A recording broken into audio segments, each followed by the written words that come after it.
আপোনালোকে বাৰু whole chicken roast খাই পাইছেনে?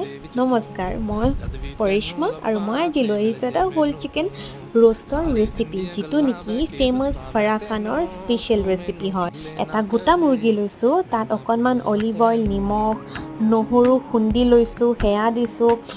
4-5টামান শুকান জলকীয়া খুন্দি লৈ তাৰ গুড়িখিনি দিছোঁ আৰু ভালদৰে মালিচ কৰিছোঁ। তাত দিছোঁ 2 চামুচ বগা সৰিয়হৰ পেষ্ট, নেমু টেঙা দিব, এটা বা আধা ফাল নেমু টেঙাৰ ৰস আৰু জালুকৰ গুড়ি। এই গোটেইখিনিৰে ভিতৰে বাহিৰে মজাকৈ চিকেনটো মালিচ কৰি ল'ব, মানে মছলা সানি ল'ব।